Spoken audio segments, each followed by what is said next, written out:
रात मुझे मैसेजेस आ रहे थे। आप लोगों को फिजिकल वालों को इतना गुस्सा नहीं है जितना ऑनलाइन वालों को।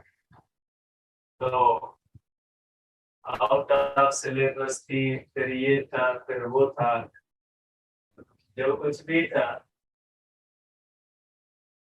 ऐसा ही होगा। क्योंकि सिंपल सी बात कि जैसा था जो था आगे भी ऐसा होगा। ठीक है। शायद आप आउट ऑफ सिलेबस की डेफिनेशन नहीं समझते। आउट ऑफ सिलेबस की डेफिनेशन ये होती है कि वो टॉपिक जो पढ़ा ही नहीं है उसमें से आता है, उसको आउट ऑफ सिलेबस कहा जाता है या आउट ऑफ बुक कहा जाता है। उस चीज को आउट ऑफ सिलेबस या आउट ऑफ बुक नहीं कहा जाता जो टॉपिक पढ़ा हुआ है। अब आप ये शायद ये समझते हो कि आउट ऑफ सिलेबस का मकसद है कि लैंग्वेज बुक की अगर नहीं है तो वो आउट ऑफ सिलेबस। मीन्स जो बुक के अंदर जो लाइन कही गई है कि प्रेशर इज दिस, अगर प्रेशर इज दैट हो जाए तो वो आउट ऑफ सिलेबस हो जाए। तो ये आउट ऑफ सिलेबस नहीं है और ऐसा ही होगा। आपकी मर्जी है, पढ़े, कॉन्सेप्ट बनाए। इसी टेस्ट के अंदर 56 से 54 भी है ना किसी। ठीक है ना। अगर आउट ऑफ सिलेबस होता तो उसके लिए भी होता है। तो बेटा फिजिक्स के अंदर जब तक आप कॉन्सेप्ट पे फोकस नहीं करोगे तब तक कुछ नहीं होगा। तो कॉन्सेप्ट के ऊपर फोकस करें। ठीक है। आप ये एक्सपेक्ट करना फिजिक्स के अंदर छोड़ दें कि लाइनें आएंगी, आप बुक से देखते जाओगे और फिल इन द ब्लैंक्स करते जाओगे, तो ऐसा नहीं होगा। ठीक है।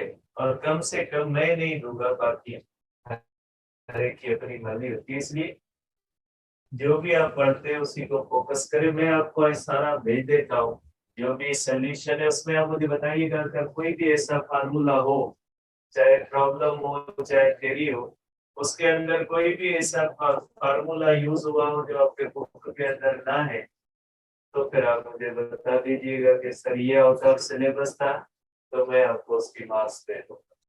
ठीक है। बाकी ये तो बात नहीं बनती कि फार्मूला बुक के अंदर पढ़ा है, अब उसकी लैंग्वेज बुक की नहीं है, तो ये तो आउट ऑफ सिलेबस नहीं होता। होगा ऐसे ही, आपकी मर्जी है। ठीक है, होगा ऐसे ही। और आगे थर्मोडायनेमिक्स से नेक्स्ट की आप तैयारी करें। इंशाल्लाह जो नेक्स्ट आपकी टेस्ट होगी वो ये मंडे छोड़ के जो आगे आने वाला है, ये मंडे छोड़ के से नेक्स्ट जो मंडे होगा, इंशाल्लाह इसके राउंड अबाउट जो होगी वो आपकी दूसरी जो है वो जीटी होगी। तकरीबन जो है वो 15 दिनों के राउंड अबाउट जो होगी वो सेकंड आपकी टेस्ट होगी। इसलिए जो है वो आप उसकी तैयारी करें। ठीक है। पॉजिटिवली आपकी लेग्स कौन सी है, उन लेग्स को जांचे, सोचने का अंदाज बदले। ठीक है। जब तक आप सोचने का अंदाज नहीं बदलोगे तब तक कम से कम फिजिक्स में कुछ नहीं होना। ठीक है। चीजों को सोचें कि कैसे होता है। आप जो ये एक आपकी सोच बनी हुई है ना कि बुक के अंदर ये लिखा हुआ है बस वो याद कर लेना है, उससे थोड़ी डेविएशन आती है तो आपकी सोच उधर नहीं जाती।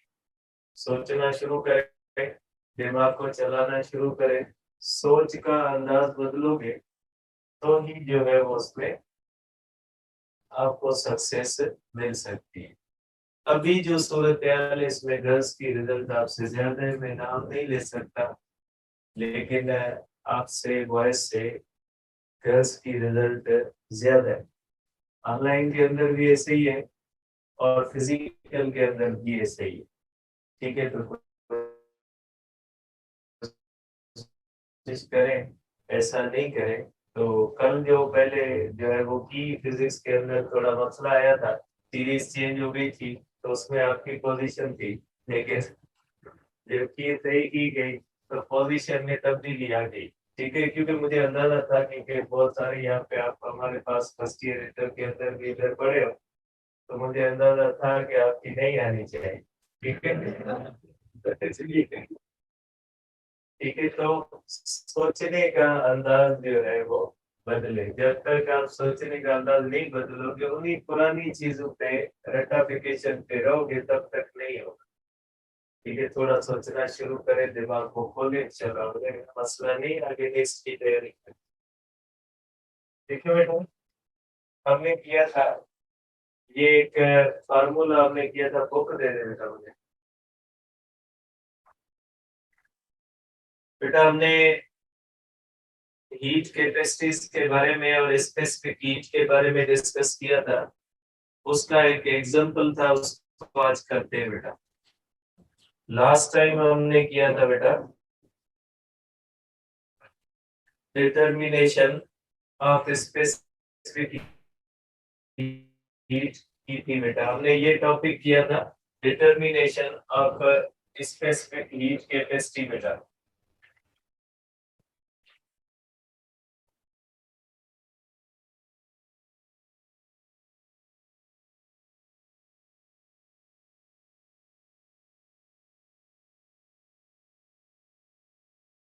बेटा determination of specific heat capacity के अंदर हमने ये रूल किया था बेटा, heat lost is equal to heat gain बेटा।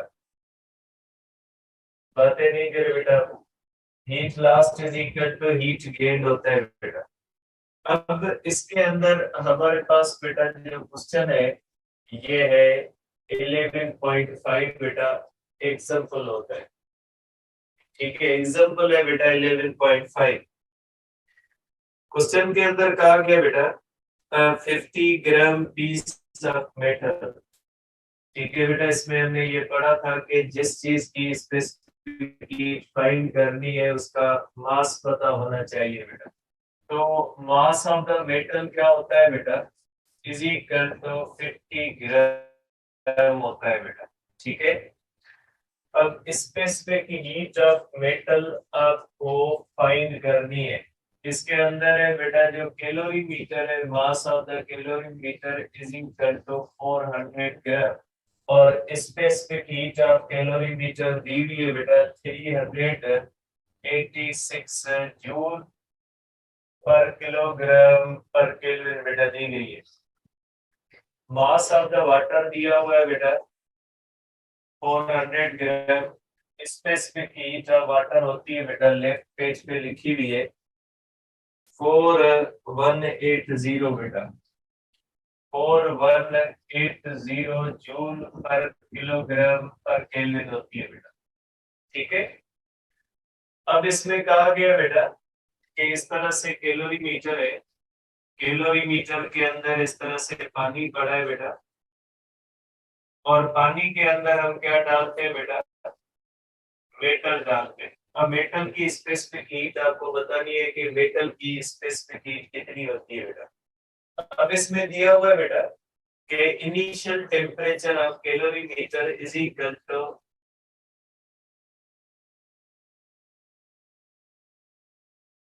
बेटा initial temperature of calorimeter is equal to initial temperature of water is equal to 20 degree Celsius बेटा। पानी का टेम्परेचर भी कितना दिया हुआ है बेटा, पानी का टेम्परेचर इनिशियल और कैलोरी मीटर का मैंने बेटा उस दिन टॉपिक के अंदर लिखा था कि कैलोरी मीटर का और वाटर का टेम्परेचर क्या होगा, इनिशियल सेम होगा, क्योंकि दोनों किसमें हो जाएंगे, थर्मल इक्विलिब्रियम में होंगे बेटा। और इनिशियल टेम्परेचर ऑफ मेटल क्या होता है बेटा, ये होता है 100 डिग्री सेल्सियस। ठीक है, तो आप कहेंगे कि मेटल का इनिशियल टेम्परेचर कितना है, 100 है। अब जब ये मेटल पीस हम इस पानी में डालेंगे बेटा, तो मेटल पीस जो होगा वो हीट लूज करेगा, और कैलोरी मीटर और जो है वो वाटर, ये दोनों हीट को क्या करेंगे, ये हीट को गेन करेंगे। ठीक है, तो फाइनल टेम्परेचर तीनों का क्या हो जाएगा, फाइनल टेम्परेचर तीनों का बराबर हो जाएगा। ये मैंने लिखा भी है बेटा, final temperature of calorimeter, final temperature of water, final temperature of metal piece. और ये कितना होता है बेटा, 22.4 डिग्री सेल्सियस होता है बेटा। ठीक है, ये तीनों का फाइनल टेम्परेचर क्या हो जाता है 22.4 डिग्री सेल्सियस होता है। मेटल पीस का इनिशियल टेम्परेचर 100 है। मेटल पीस ने हीट को क्या किया है लूज किया है, और वाटर और कैलोरीमीटर ने हीट को क्या किया है गेन किया है। तो आप कौन सा जो है वो रूल इस्तेमाल करोगे बेटा? आप ये करोगे कि heat lost by metal piece बेटा, heat lost by metal piece meter is equal to heat gained by water plus heat gained by calorimeter बेटा। ठीक है, कैलोरीमीटर ने कितनी हीट गेन की है और वाटर ने कितनी गेन की है, क्योंकि जो हाई टेम्परेचर पे होता है ना बेटा वो हीट लूज करता है, और जो लो लो टेम्परेचर वाला होगा वो हीट क्या करेगा गेन। वाटर का और कैलोरीमीटर का टेम्परेचर कौन सा है 20 डिग्री सेल्सियस था बेटा, और मेटल पीस का 100 डिग्री इनिशियल था।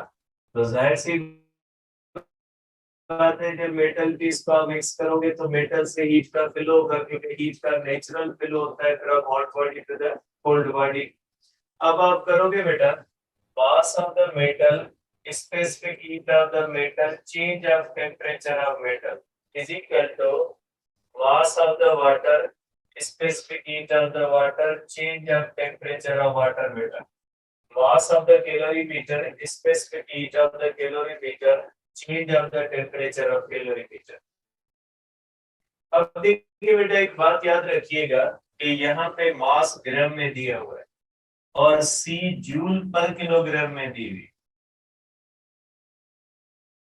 इसका मकसद है सी के यूनिट्स एसआई में, जबकि मास के यूनिट्स क्या होते हैं सीजीएस के अंदर होते हैं।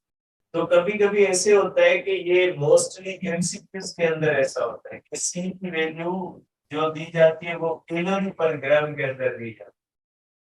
ठीक है, अगर सी की वैल्यू कैलोरी पर ग्राम के अंदर दी जाए तो आप मास को ग्राम के अंदर इस्तेमाल कर सकते हैं, क्योंकि अगर मास ग्राम में है तो सी कैलोरी पर ग्राम में, क्योंकि कैलोरी पर ग्राम जो होता है वो किसका यूनिट होता है सीजीएस का, कैलोरी सीजीएस का, और जो ग्राम होता है वो किसका होता है ये होता है सीजीएस का। और आपको पता है सीजीएस का टेम्परेचर का यूनिट जो होता है वो सेल्सियस होता है, जिस तरह से केल्विन जो होता है वो टेम्परेचर का एसआई यूनिट है, इसी तरह से टेम्परेचर का सीजीएस का यूनिट कौन सा होता है सेल्सियस। इसलिए डेल्टा टी जैसी सेल्सियस स्केल के अंदर होगी वैसे ही किसके अंदर होगी केल्विन के। तो याद रखिएगा कि मोस्टली एमसीक्यूज के अंदर ऐसे ही होता है कि मास ग्राम में होता है, और ये भी किसमें होती है किलो कैलोरी पर ग्राम के अंदर होती है। ठीक है, तो आप इसको इस्तेमाल कर सकते हैं बेटा ग्राम के अंदर। बाकी यहाँ पे आप नहीं कर सकते, यहाँ पे आप मास को किस पे इस्तेमाल करोगे किलोग्राम में, क्योंकि ये किस में दिए गए ये एसआई में दिए गए, तो आप इसको किस में कन्वर्ट करोगे किलोग्राम के अंदर करोगे बेटा। तो ये हो जाएगा बेटा आपके पास mass of the water heat of the water delta T of the water plus mass of the calorimeter specific heat of the calorimeter delta T of the calorimeter। अपन हो जाएगा बेटा mass of the metal delta T of the metal। देखिए delta T of the metal कितना होगा बेटा is equal to 100 minus 22.4 77.6 degree kelvin Celsius या 76.6 kelvin होगा। ठीक है, आप इसको कर सकते हैं delta T of water is equal to delta T of calorimeter. ये हो जाएगा बेटा 22.4 माइनस 20 इज इक्वल टू 2.4 हो जाएगा। ठीक है बेटा, बड़े टेम्परेचर से हमेशा किसको माइनस किया जाएगा, छोटे को, अदरवाइज माइनस आ जाएगा और कोई मसला नहीं होगा, माइनस आ जाएगा कैलकुलेशन के अंदर, आगे आपको खत्म करना पड़ेगा। इससे बेहतर है कि आप बड़े टेम्परेचर से किसको माइनस कर दे, छोटे टेम्परेचर को माइनस कर दे। इसको यहाँ पे पुट करके कैलकुलेट करोगे तो आपको स्पेसिफिक हीट का आंसर मिल जाएगा बेटा। इसके बाद होता है बेटा हमारे पास मोलर हीट कैपेसिटी।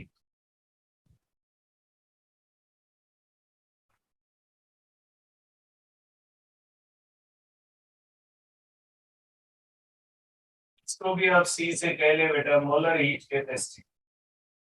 देखिए बेटा हमने दो चीजें ली थी, एक हमने ली थी बेटा हीट कैपेसिटी पढ़ी थी और दूसरी हमने कौन सी पढ़ी थी, specific heat capacity. Specific heat capacity के अंदर हमने पढ़ा था amount of heat required to raise the temperature of 1 kilogram of substance हमने किया था। अब इसके अंदर हम क्या पढ़ेंगे बेटा, अमाउंट ऑफ हीट,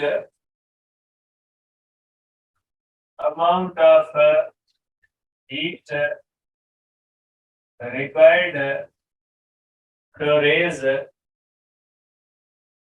temperature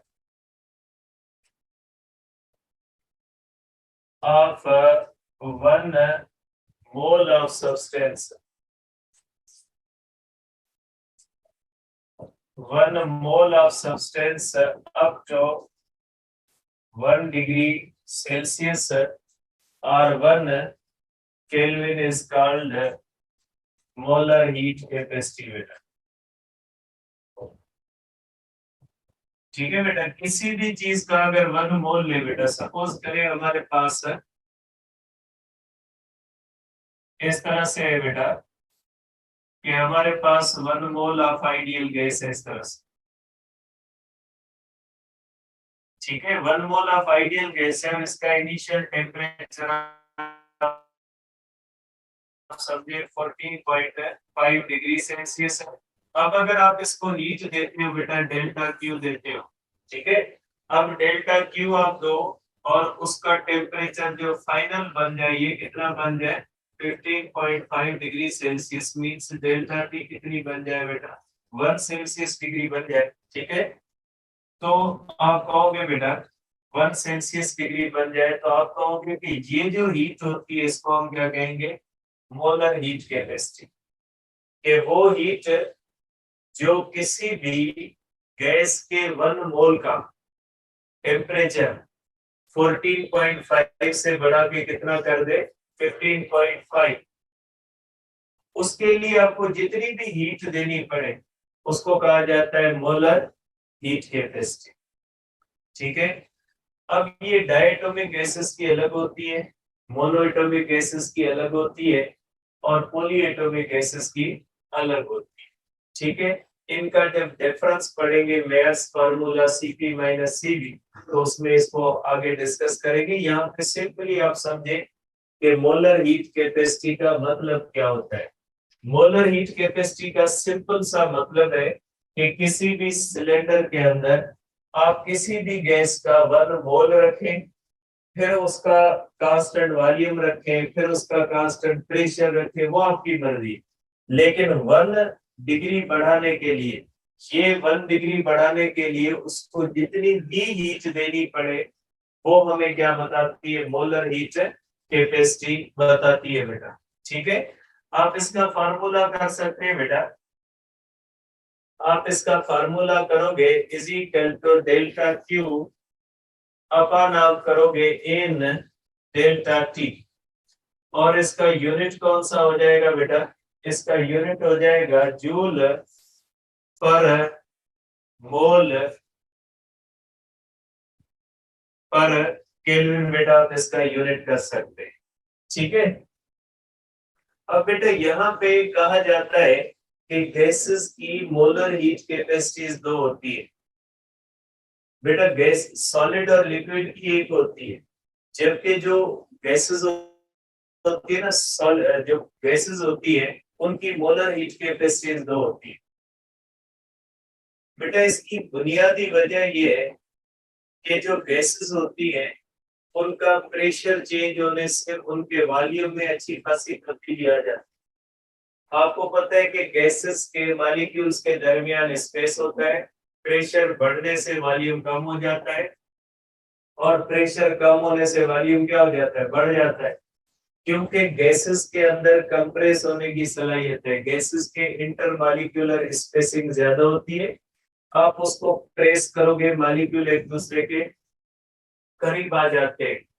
आप उसको जो है वो एक्सपेंड करोगे, मॉलिक्यूल एक दूसरे से दूर हो जाएंगे। तो आप कह सकते हैं बेटा कि जो गैसेस होती है, ठीक है, जो गैसेस होती है उनका प्रेशर चेंज होने से वॉल्यूम में फर्क आ जाता है। और यही वजह होती है कि अगर एक ही गैस का 1 मोल कांस्टेंट वॉल्यूम पे रखें और 1 मोल कांस्टेंट प्रेशर पे रखें, सेम गैस का अगर 1 मोल आप जो है वो कांस्टेंट प्रेशर पे रखें और 1 मोल आप कांस्टेंट वॉल्यूम पे रखें, तो दोनों का टेम्परेचर अगर आप बढ़ाओगे तो दोनों का टेम्परेचर बढ़ने में जो आपको हीट देनी पड़ेगी वो आपको डिफरेंट देनी पड़ेगी। ठीक है, कैसे उसको देखते हैं बेटा। आप कहोगे बेटा कि gases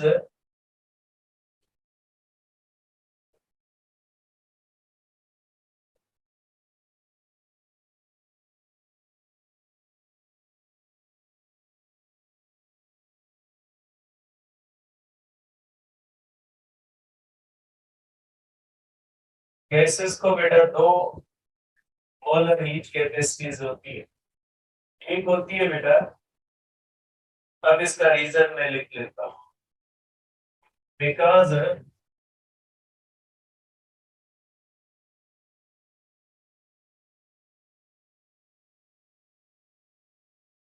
pressure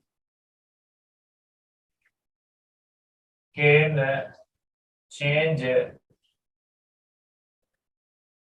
volume of gas बेटा। अब इसके अंदर होती है बेटा, एक होती है हमारे पास molar heat capacity, molar heat capacity at constant pressure बेटा। ठीक है बेटा, कांस्टेंट प्रेशर बेटा CP, molar heat capacity at constant pressure बेटा।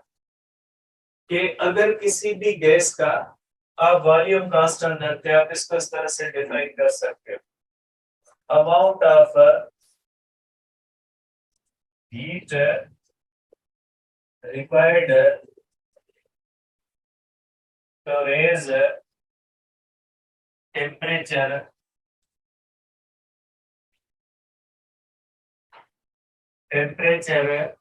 of 1 mole of substance up to 1 Kelvin constant pressure बेटा, at constant pressure बेटा। देखिए बेटा, अगर प्रेशर आप इस तरह से कांस्टेंट रखते हो, सपोज करें बेटा ये आपने एक 1 मोल किसी गैस का रखा है और ये जो सिलेंडर होता है, पिस्टन होता है, इसके अंदर गैस होती है, इसको हम कहते हैं बेटा थर्मोडायनेमिक सिस्टम। देखिए बेटा, सपोज करें इस तरह से हमारे पास सिलेंडर है, पिस्टन है, इसके अंदर हमने क्या रखा है बेटा, 1 मोल ऑफ आइडियल गैस रखा है। और फिजिक्स के अंदर हम इसको कहते हैं थर्मोडायनेमिक सिस्टम। सिलेंडर, पिस्टन और इसके अंदर जो मौजूद गैस होती है, इसको हम जनरली क्या कहते हैं बेटा, इसको हम कहते हैं थर्मोडायनेमिक सिस्टम। अब इसका अगर प्रेशर कांस्टेंट है बेटा, अगर इसका प्रेशर कांस्टेंट है, मींस इसका वॉल्यूम फिर कांस्टेंट नहीं होगा। अगर ऊपर से जो है वो अंदर से, सपोज करें अगर आप इसको हीट दोगे तो अंदर से प्रेशर क्या करेगा, बढ़ने की कोशिश करेगा, लेकिन ऊपर से प्रेशर क्या होता है, कांस्टेंट। तो नतीजा ये निकलेगा कि अंदर के प्रेशर के बढ़ने की वजह से इसमें क्या आ जाएगी, एक्सपेंशन, और एक्सपेंशन आने की वजह से अंदर और बाहर का प्रेशर हमेशा क्या रहेगा, सेम रहेगा। क्योंकि अगर इसका ऊपर का प्रेशर कांस्टेंट है तो अंदर का भी कांस्टेंट रहेगा। तो जब आप इसको यहां से बेटा हीट दोगे, अगर आप इसको हीट दोगे तो बेटा पहले तो ये होता है कि ये इक्विलिब्रियम में होता है। थर्मोडायनेमिक सिस्टम के इक्विलिब्रियम का मकसद क्या है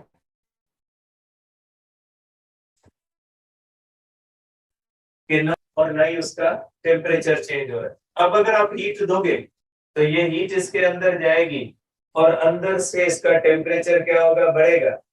टेम्परेचर बढ़ेगा, इसका मकसद है मॉलिक्यूलर स्पीड्स क्या होगी, बढ़ेगी। जैसे कल भी एक क्वेश्चन था कि अगर प्रेशर, अगर वॉल्यूम कांस्टेंट हो और प्रेशर अगर 9 बार बढ़ जाता है तो velocity of the gas molecule कितनी बढ़ जाती है। देखिए बेटा, जब प्रेशर यहाँ पे हमारे पास कांस्टेंट है, ठीक है, चेंज नहीं हो रहा, लेकिन अगर प्रेशर चेंज होता है तो वॉल्यूम कांस्टेंट अगर रहता है तो वॉल्यूम जब कांस्टेंट होगा तो डेंसिटी क्या हो जाती है, डेंसिटी बेटा कांस्टेंट होती है। मास पर यूनिट वॉल्यूम होती है। मास तो इधर उधर नहीं होना ना, थर्मोडायनेमिक सिस्टम से ना मास इधर होता है ना उधर होता है। वॉल्यूम क्या होता है, जब कांस्टेंट है डेंसिटी क्या होगी, कांस्टेंट रहेगी ना। जब डेंसिटी कांस्टेंट होगी, pressure is equal to 1/3 rho V square. Rho अगर कांस्टेंट, 1/3 कांस्टेंट, प्रेशर किसके डायरेक्टली प्रोपोर्शनल होता है, स्क्वायर ऑफ द वेलोसिटी के होता है। तो अगर प्रेशर 9 बार बढ़ेगा तो वेलोसिटी कितनी बार बढ़ेगी, 3 बार बढ़ेगी, क्योंकि velocity is equal to under radical pressure होगी। ठीक है, तो सिंपल सी चीज है। आप इस, मैं कह रहा हूं ना, आप सोच का अंदाज बदलो। सोच का अंदाज नहीं बदलोगे ना, फिजिक्स हिसाब से नहीं होगा। सोच का अंदाज बदलो। जब तक आप नहीं सोचोगे, आप उन्हीं घिसी पिटी रटे वाली चीजों पे होगे, फिजिक्स नहीं होगी। ये क्वेश्चन देख ले, इसमें कौन सी ऐसी चीज थी जो आउट ऑफ सिलेबस थी। सब क्वेश्चन ऐसे ही है, ठीक है, कोई चीज आउट ऑफ सिलेबस नहीं। जस्ट आपकी थिंकिंग जो है ना वो आउट ऑफ सिलेबस, बाकी कुछ नहीं है। आप अपने आप को बनाए, अभी टाइम में 7-8 महीने अपने आप को बनाए। सोचने की एंगल से तब्दील करें। ऐसे भी हो सकता है, ऐसे भी हो। जब तक आपके माइंड में डाउट्स नहीं आएंगे, एक होते हैं फजूल डाउट्स, ठीक है। फजूल डाउट्स क्या होते हैं कि 0 डिग्री सेल्सियस 273 केल्विन के बराबर क्यों हो, ये डाउट नहीं होता, ये कांस्टेंट वैल्यू।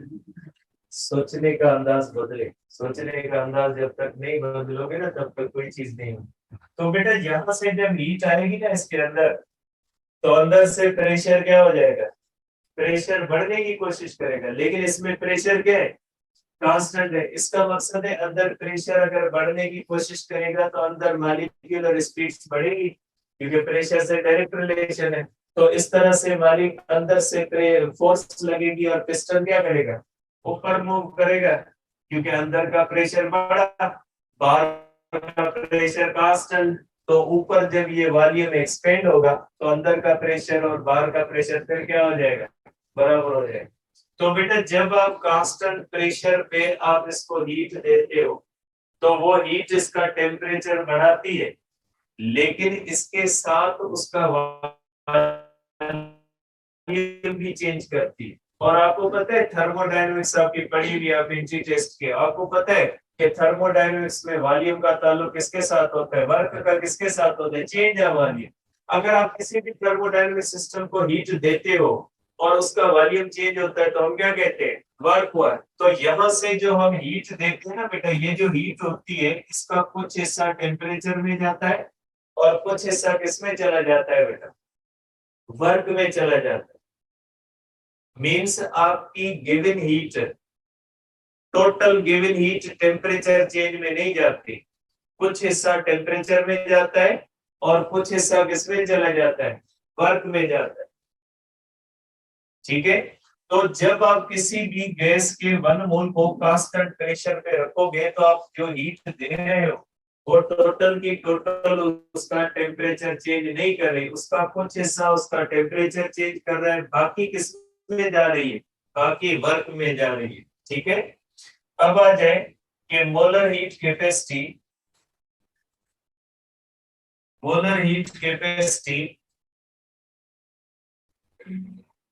ये सेकंड है बेटा।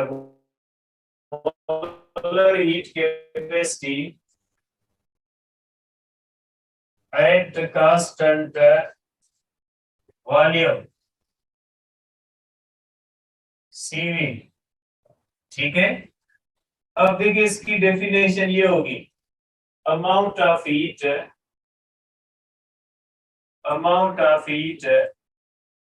required to raise temperature of 1 mole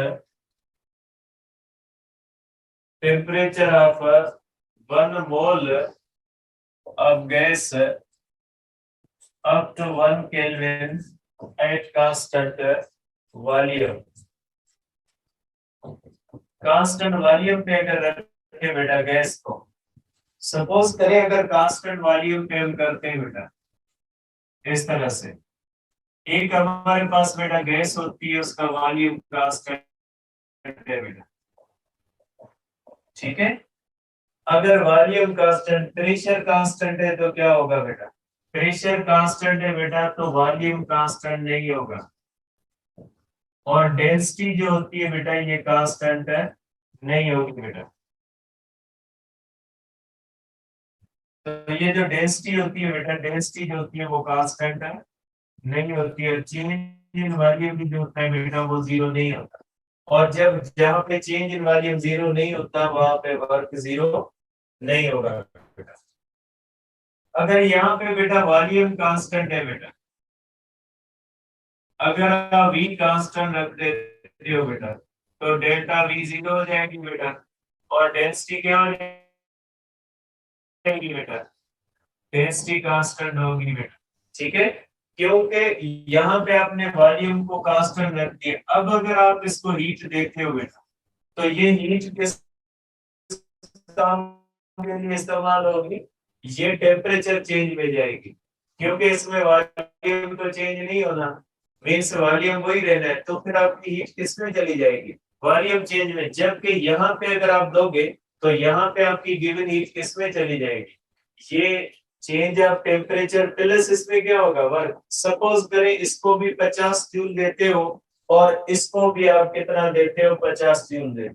जो पहले वाला सिस्टम था उसमें 50 जूल में से कुछ हिस्सा वर्क में जाएगा और कुछ हिस्सा किसमें जाएगा, टेम्परेचर चेंज में जाएगा। जबकि इसको अगर 50 दोगे तो इसकी टोटल की टोटल किसमें जाएगी, टेम्परेचर चेंज में। तो जाहिर सी बात है वही 50 है। अगर गैस को कांस्टेंट वॉल्यूम पे देते हो तो टेम्परेचर चेंज में जाती है, अगर कांस्टेंट प्रेशर पे देते हो तो टेम्परेचर भी चेंज होता है, प्लस क्या होता है वर्क। तो जाहिर सी बात है कि कांस्टेंट वॉल्यूम पे टेम्परेचर क्या हो जाएगा, जल्दी चेंज होगा, क्योंकि टोटल की टोटल हीट को क्या करना होता है, टेम्परेचर चेंज करना होता है। इससे आप कहोगे बेटा कि इसके अंदर जो है वो टेम्परेचर जो होता है वो क्या हो जाता है बेटा, जल्दी जो है वो बढ़ जाता है। इसलिए आप कहोगे बेटा कि Cp greater than Cv because at constant pressure some amount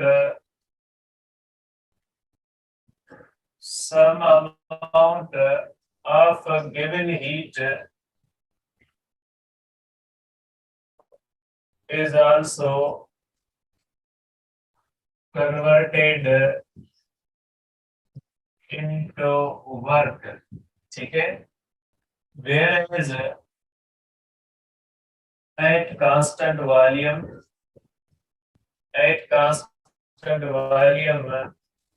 total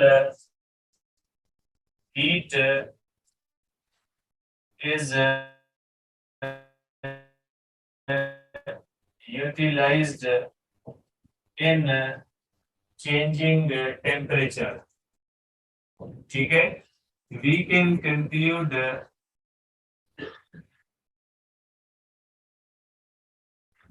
that PP is greater than CV. ठीक है, अभी में डिफरेंस क्या होता है बेटा, ये रॉबर्ट मेयर का फार्मूला है इंशाल्लाह, जब आएगा तो देखेंगे, कल शुरू करेंगे इंशाल्लाह थर्मोडायनेमिक्स। ठीक है,